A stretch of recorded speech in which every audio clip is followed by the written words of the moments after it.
Le constat de vidéos sur Internet. Aujourd'hui sur Internet, il est très facile de publier des vidéos. Or, la publication de fichiers vidéo sur Internet est très encadrée par les textes et on ne peut pas publier ce que l'on veut n'importe comment. Alors rassurez-vous, je ne vais pas ici vous exposer le droit applicable à la diffusion de contenu vidéo sur Internet, mais seulement les deux grandes thématiques que je rencontre le plus souvent qui sont 1. L'atteinte au droit de la propriété intellectuelle et 2. L'atteinte à la vie privée. Alors, premier point, c'est l'article L111-1 du Code de la propriété intellectuelle qui prévoit que l'auteur d'une œuvre de l'esprit jouit sur cette œuvre du seul fait de sa création d'un droit de propriété incorporel exclusif et opposable à tous. On est d'accord? C'est rapidement indigeste. Ce qu'il faut retenir, c'est que toute vidéo, animation, reportage, spot publicitaire est attachée à des droits de par sa création et donc appartient à celui qui en est l'auteur. Conséquence, la diffusion d'une vidéo doit recueillir son autorisation. Précision également, j'ai souvent cette question, c'est pas parce qu'une vidéo est disponible sur Internet qu'elle est libre de droit. Elle appartient toujours à son auteur ou à ses ayants droit et ne peut donc en aucun cas être reproduite, utilisée ou transformée. Deuxième point, l'atteinte à la vie privée. L'article 9 du Code civil qui dispose que chacun a droit au respect de sa vie privée. Alors qu'est-ce que ça veut dire dans le cadre de publication de vidéos sur Internet?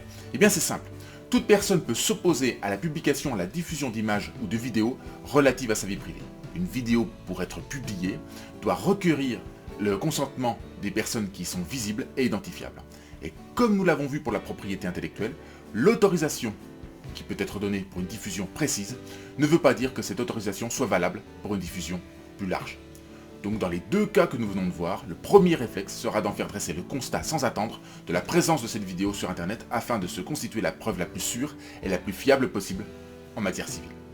Le procès-verbal de constat sera valable devant toutes les juridictions et permettra d'obtenir le retrait de la vidéo, mais également la réparation du préjudice, qui sera le plus souvent financière via une démarche amiable ou judiciaire.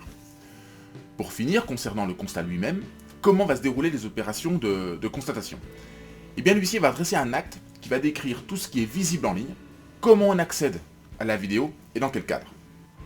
Ensuite, il va enregistrer l'intégralité du fichier vidéo, le sauvegarder sous format numérique sur son serveur et l'annexer au constat. L'huissier devra également coder et affecter au fichier qu'il a téléchargé une empreinte numérique qui en garantira l'intégrité dans le temps et son caractère incontestable. Attention, le constat vidéo sur Internet est un acte technique et complexe qui est réservé à des huissiers spécialisés. Le moindre loupé dans le process de constatation entraînera automatiquement une remise en cause du constat, voire sa nullité. Voilà, c'est fini, j'espère que j'ai été clair et que je vous ai apporté les réponses que vous attendiez. Si c'est le cas, merci de ne pas oublier de liker la vidéo et pourquoi pas vous abonner à la chaîne Calijuris si vous souhaitez être averti de la mise en ligne d'autres vidéos, notamment sur la thématique du contentieux numérique.